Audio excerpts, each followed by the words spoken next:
बिस्मिल्लाहिर्रहमानिर्रहीम। अस्सलाम वालेकुम। टू नाइट स्पेशल में खुशामदीद। आपने तह वाली बिरयानी तो बहुत बार बनाई होगी, लेकिन आज मैं आपको तह वाले करेले बनाने की रेसिपी देने वाली हूँ।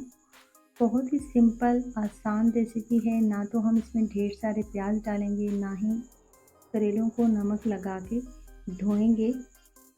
तो इसके लिए यहाँ पे मैंने आधा किलो करेले लिए हैं, एक मीडियम साइज़ की प्याज, 4 छोटे साइज़ की टमाटर, 4 से 5 अदद हरी मिर्चें, 2 आलू लिए हैं और सभी सब्जियों को हमने धो लिया है। इसके बाद हम इसकी कटिंग करेंगे। तो करेलों को मैंने खुरचा नहीं है, सिंपली इसको मैं कट कर रही हूँ। आप जिस भी शेप में चाहें इसको कट कर सकती हैं। मैं इसको स्लाइसिस में कट कर रही हूँ और इसके जो बीज हैं वो मैं निकाल दूँगी और जो वाइट पार्ट है वो मैं रहने दूँगी। इसी तरीके से मैंने आलू को भी पील ऑफ कर लिया है और इसको हम फिंगर फ्राइज़ जो हम बनाते हैं इसकी तरह कट करेंगे। इनको मैंने हाफ इंच मोटा काटा है और बिल्कुल जिस तरह हम फ्राइज़ बनाते हैं सेम इसी तरीके से मैं कट कर रही हूँ। तो मैं आपको दिखा रही हूँ, कुछ लोगों को फ्राइज़ कट करने नहीं आते, तो इस तरीके से आप इनको कट कर लेना है। कढ़ाई में हम आधा कप ऑयल डालेंगे, जो कि मुझसे थोड़ा सा ज़्यादा ही चला गया है। तो इसके बाद मैं इसमें शामिल कर रही हूँ 2 टीस्पून के करीब सौंफ। चूँकि करेलों की तासीर थोड़ी सी गर्म होती है तो सौंफ इसको बैलेंस कर देता है। और इसके बाद हम इसमें करेले शामिल करेंगे। करेलों को हमने बहुत ज़्यादा फ्राई नहीं करना, बस हल्का सा हम इनको सौते करेंगे। और इसके लिए हम इसमें सबसे पहले शामिल कर देंगे 1 टीस्पून नमक। आप अपने टेस्ट के हिसाब से नमक डाल सकती हैं। नमक डालने से इसका जो कुकिंग का प्रोसेस है वो जल्दी स्टार्ट हो जाता है और जो करेले हैं वो अपना पानी रिलीज़ करना शुरू कर देते हैं।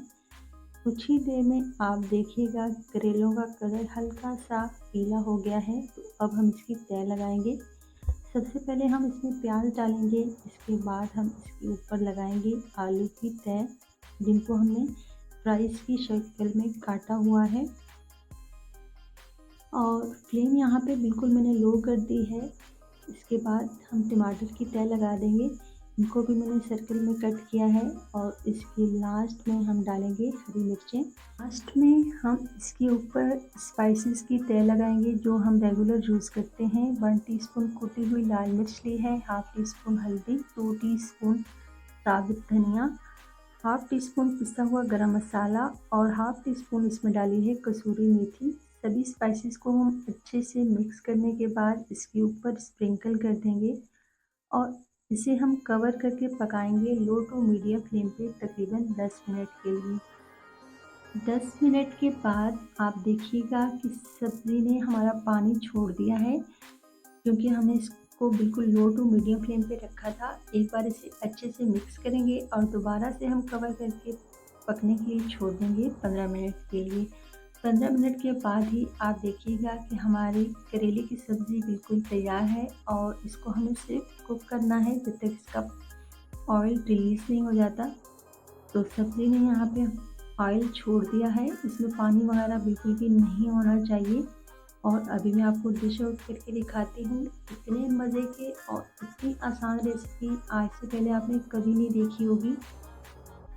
इस तरीके से बनाने में बिल्कुल भी कोई झंझट नहीं है, ना तो आपको नमक लगा के धोना है, ना ही आपको इसमें ढेर सारी प्याज डालने की ज़रूरत है, ना ही आपको करेले ब्राउन करने की ज़रूरत है। बहुत ही सिंपल और आसान तरीके से बस आपने इसकी तह लगानी है और लो टू मीडियम फ्लेम पे आपने इसको कुक करना है। क्योंकि हमने इसमें एक भी बूंद पानी की शामिल नहीं की है इसके कुकिंग प्रोसेस में, तो ये बिल्कुल भी कड़वे नहीं बनते। आप एक बार इसको ज़रूर ट्राई करें। इंशाल्लाह जो लोग करेले नहीं पसंद करते वो भी शौक़ से खाएंगे। इसी तरीके से बहुत ही सिंपल और आसान रेसिपी की कंप्लीट प्लेलिस्ट मेरे चैनल पे मौजूद है, जिसका लिंक आपको आई बटन में मिल जाएगा। आज के लिए इतना ही। अपना बहुत सारा ख्याल रखें। Stay healthy, keep smiling and Allah हाफिज़।